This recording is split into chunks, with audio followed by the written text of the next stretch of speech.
Hi guys, I'm going to show you how I took this image right here you see in front of you from this to this in Lightroom. Alright, so let's get started. Okay, let's go back to reset. Alright, so first things first, so I'm just going to do, I decided to do a black and white edit on this mainly because there's just so many colors involved here that it's kind of the point where they're not really complementary and they're very kind of distracting. And what I really wanted to emphasize is, the gaze between my daughter and our newborn son Sawyer, and also my other son Roman, and Sawyer, the connection that they kind of have here. So I wanted to really make it all about them. So that's pretty much why I decided to turn this into a black and white image. There's too much going on here to keep it in color, to keep it where I wanted it to be. I shot this with my Nikon D810. It's I used to be a Canon user. I used to shoot with my Canon 5D Mark III, and then I just kind of made the decision to switch over to Nikon, and it was a big change for me. It's taken me a while to kind of get the hang of things, and I'm still trying to get used to things with the camera, but it's a work in progress. So, but anyway, so what I had on here was also my Nikkor 2470 rather, and it was set to 32 millimeters. My ISO is 640, and it's wide open at 2.8, and 1/400 seconds was my shutter speed. So normally whenever I do a black and white edit, I have my own little presets over here that I use, and I normally use those. I do have some that I did get from the CM store, the cinema presets, which are great.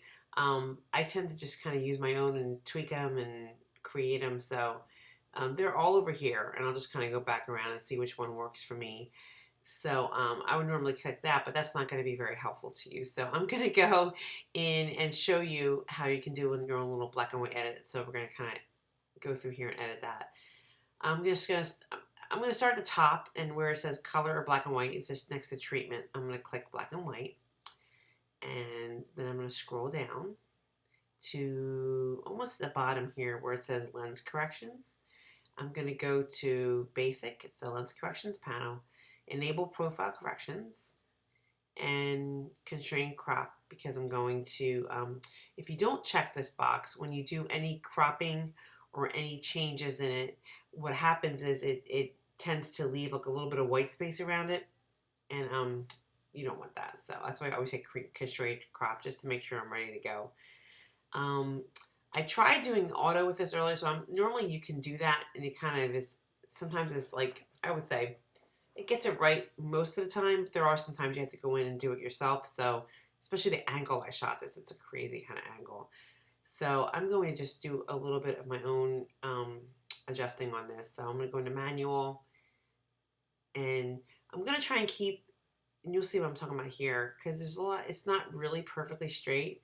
So I'm going to basically try and keep the overall image, like the overall lines that you see here, I'm going to try and keep them as straight as I can, because there's so much going on here.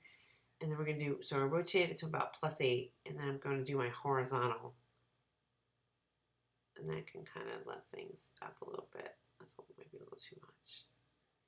Okay, and then vertical, so the horizontal brings like this side here towards the front, depending on which direction you go, or this side here towards the front, depending on which direction you go, up or back. And vertical, let's see, is going to bring it towards me. See how it's starting to look a lot straighter now? It's automatically kind of doing a crop on its own, so it's pretty much cropping it for me. And then I'm going to go in and adjust again, because some of it's like, okay. See how it's starting to look now? It's looking a lot more even, if you can tell. You can tell the lines are lining up better. And we're going to say that's good. And I'm happy with it. It's cut off a little bit of his head, but it's okay because for me, it's all about this 3 parts of it right here. So let me see here. Another thing that I do is I tend to look at this little, I don't know if you can tell in here, it might be a little hard to see, but there's like a little, when you're cropping it, you see the little parts at the corner, which are like a little extra little, gosh, I don't even know what you even call those things on the edges. But anyway, there's also something right here in the middle, in the center, and that gives me a guide for like the center. If I'm trying to center a photograph, I can look to this to say, okay, is it properly centered? In addition to looking at the lines here for composition. And what I kind of wanted as much as the baby, I didn't want to go completely to the center here because it would have really screwed everything over for me. But I want to try and keep like his eyes right centered in here as much as I could. I'm going to bring it in just a little bit. That's what I liked right there. Okay. All right, so I like that for now. I like how that's also cropped. And for that, by the way, you go up to the top here. That's where you would do the cropping. Sorry, I should have pointed that out. Okay, let's see. Don't have to worry about white balance here because everything's set and is pretty decent to begin with. What I do is I get in here and I go down to the tone curve, and where it says linear, you see where it says point curve linear, I go in here to the arrows and I go down to medium contrast, and automatically you can see the difference you get between linear and medium. It gives it some kind of depth, really looks great. Let's see, I'm going to come back up here now after I've done that. Let's see, I'm trying to think. I don't think I brought it up. Did I bring it down? I did. I brought it down just a little bit. Brought it down a little bit. Let's see, not too much though.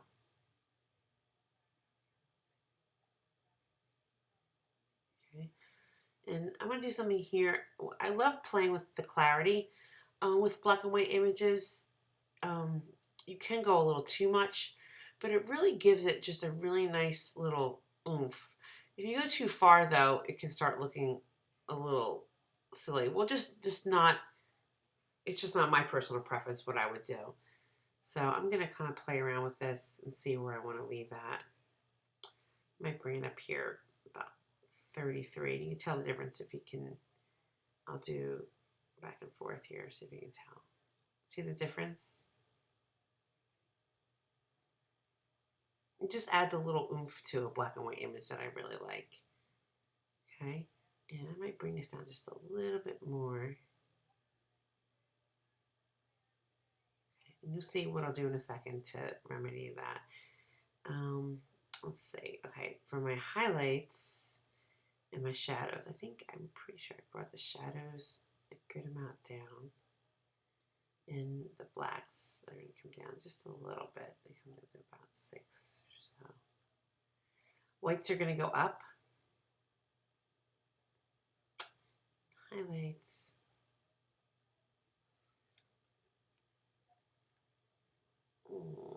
Highlights, I think. Let's bring it up just a little bit there. Okay. All right. Let's see. Let's go down to the tone curve here. And we're going to bring down shadows again. Darks.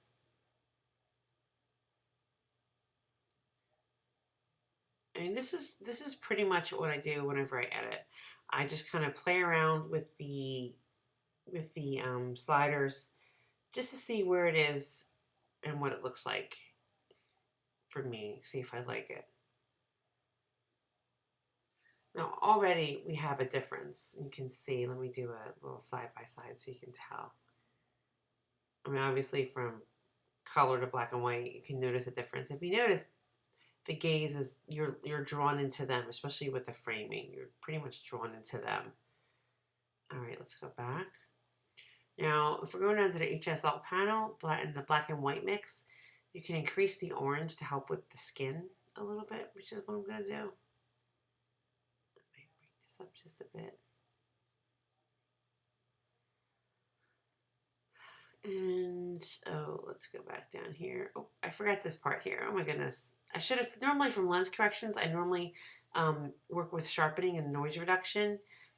I do like to add sharpening, even though it automatically does a 50, it brings up to 25. I do like to bring sharpening up a little bit. And then I hold down my Alt Option key on my Mac and I click on the masking slide here and I slide this up until it's basically the white lines that you see is basically going to be, that's where you're going to find the best, the most sharpening on those. And see how that does a nice little job right there. I'm going to bring up the noise reduction just to about 25 or so. And bring up the contrast. And when I like doing that, with the noise reduction, you can go too far and it can get a little too soft in their faces, see? And I don't really need that because there's no need for me. There's no noise you really hear. I'm bringing it up to 25 and it gives just a nice little touch to their skin. So let me turn it off and back on again. You can see just a little bit of a difference. Okay. All right, let's go all the way down to effects. And we're looking at highlight priority. We're gonna make a little vignette. We're going to go down, bring it on the sides.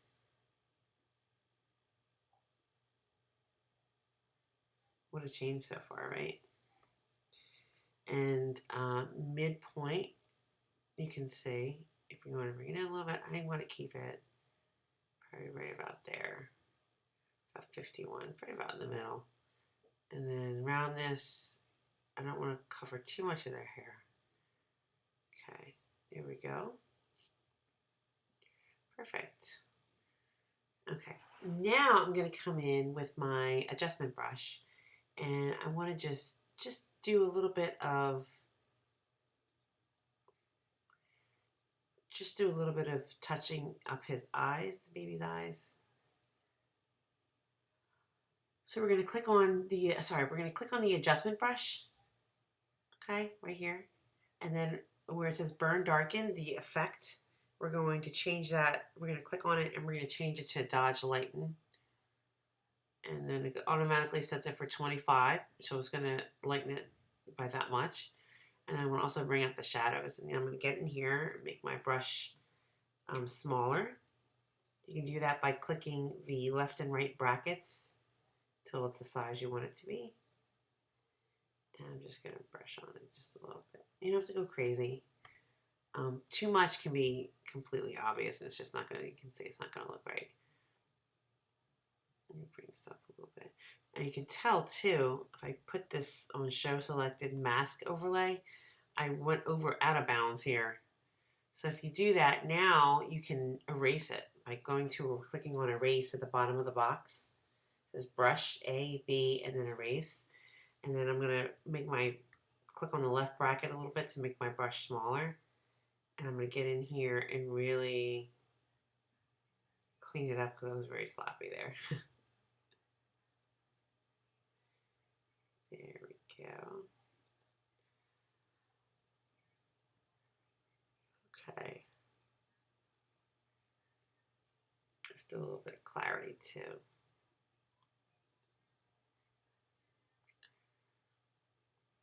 All right, that's not bad. Let me bring it over here to my daughter, and there's nothing there to really see. Now at this stage, because I am so close, if I wanted to, I might come in here and just do a little bit.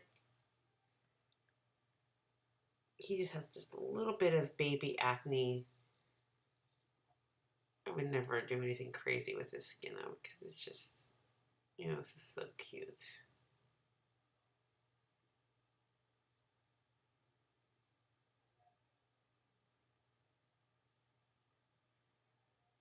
Okay, oops. Oh, wait. Let me hit delete right there. I don't know what that just did this there. Let's go in here, make it smaller. And let's just, there we go. I think it might be a little vein right there. Here we go.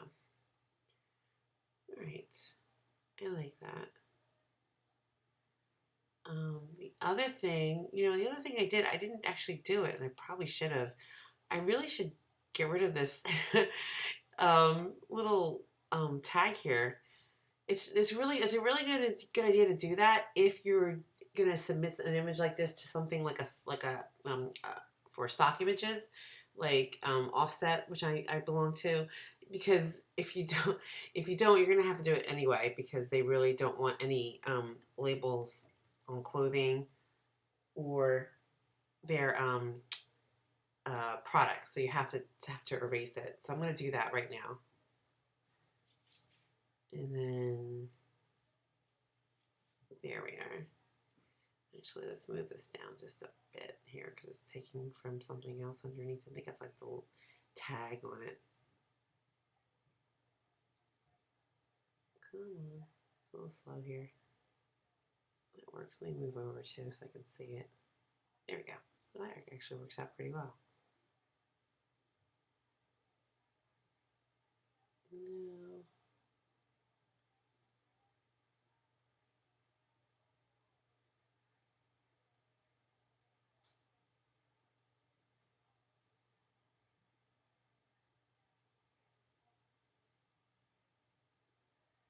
There we go. We're going to line up the squares as best as we can.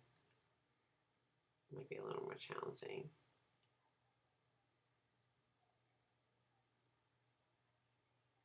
You get the overall gist of it. It's not going to be, right now it's not going to be perfect. If I was probably doing this and I had more time, I would take this into Photoshop and really perfect it to make it look right. Something else I might do, I might come in here if I'm looking to really perfect this and maybe get rid of this little spot here in Photoshop. I think I'd have a much easier time. It'd be a lot better. But I want to show you a couple more things that I did do in here. Okay, so next thing I'm going to do is I'm going to get over here and get my adjustment brush again. I'm going to keep it, we'll say in custom because it's bringing up the last brush that I used. So the exposure is set to 25 and the shadows are set at plus 17. And I'm going to come in here and just do a little bit of touching up on the baby's face here. Just a little. A little on my son. Not so much on the third. It's a little too much. Let's see. Let's just bring up the shadows and the highlights a little bit. So I took off the exposure. It was a little too much for me. And then let's see. There we go. 19's not bad. So again, this is actually how I edit. I continuously just sit there and go back and forth and just figure out, okay, is that enough? Do I need to add more? And I like that. I like how that looks a lot. I like that a lot. All right, let's see. So next thing I'm going to do is get my brush again, and I want to kind of do a little bit of work on her hair here. And I'll show you what I do for that. Again, my last brush, which was plus 25, plus 17. I'm going to up the clarity, and I'm going to bring down the shadows this time, bring up the highlights. And I think the exposure we're going to bring down to about 10. Okay, and let's just play around with that and see how that looks for the hair. And you see how it's really starting to kind of bring out colors in her hair?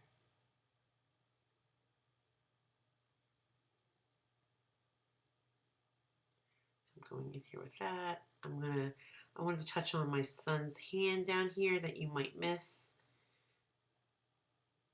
If you weren't looking, you might see that it's not there. I'm going to touch on his hair a little bit.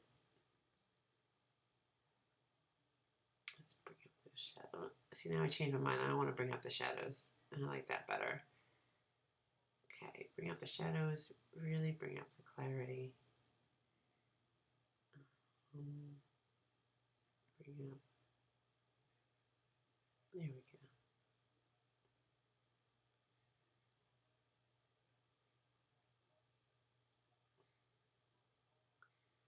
Okay. And like I said, I think the best thing about this is if I think that I've done too much and I need to really adjust it, I can click on Show Selected Mask Overlay, click on Erase, as long as I'm still on the same brush, and I can get in here, adjust the size of my brush by using the bracket buttons again, the left and the right bracket buttons, and just really, erasing any spot that I might have gone over the line here if I wasn't paying attention. If I was doing it the right way and I wasn't trying to do this quickly, um, I would have already just clicked the selected mask overlay just to make sure I did that. And I'm just kind of just taking it off the spots that don't need the lightning. Like definitely her face doesn't need that. She already had that. Okay, go for forehead. I'll tell you what, it's amazing that you can do this now in the new Lightroom, the updated Lightroom. It's really great. Really great. I love it. Especially for me who makes a lot of mistakes. So, all right. I think that's about it. Yeah, I really like that. I really like where that is. I might do adjustment brush again. And this time though, I'm going to bring down a little bit because I'm looking at his little outfit and her shoulder here. This might be a little too much. I'm going to get in here. Let's turn this off. I'm going to get in here and just bring it down on his little outfit. It's just a little too bright for me. Again, I really want their faces to stand out. I might go like this, just bring it down around. Because my goal is to make it darker around them, right? And then brighter on their faces, because that's where I want you to see. I want you to see their faces first and foremost.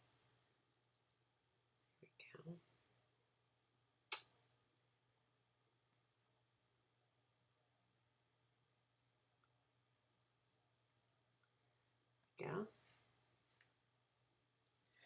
And let me get their faces one more time. Bring this up just a little bit. All right. And that's pretty much it. That's what I would do in a black and white edit. If I really liked this edit and really liked how it looked, I might go ahead and save it as a preset for future use. I probably not necessarily would because I already have mine, but if it's something you might do, you might get in here and just go over to develop, click on new preset, and then title it maybe new black and white or interesting black and white, whatever you want to call it. And then I would probably unclick the graduated filters and the radial filters, and that's pretty much it. I would unclick on here. White balance, you wouldn't need white balance. And then it would basically, when you hit create, it would just gotta tell them what folder you want it to go to. I would do user presets, which are mine right here, but you can do any of the folders that are in here. And then you hit create, and then you have a new preset. But I'm not going to do that because I already have one like that. But it is an interesting choice to try if you need to. So, like I said, that's pretty much it. Let me show you before and after. This is the after. And let me show you the before. So you see how, in this one you can see them with so many colors going on. This one, it really is just about the three of them. That's why I went with that. So that's about it. Thank you so much for joining me and taking a look. And I hope you have a great day. And I can't wait. If you do decide to do a black and white edit, I'd love to see your takes and the pictures you do a little before and after. You want to include them in the thread, you're more than welcome to. Just size them, no more than 900 pixels on the long side. And if you want to add them in the threads below, if you use some of my process of what I did, I'd love to see it. So that's about it. Thank you again for joining me, and bye-bye.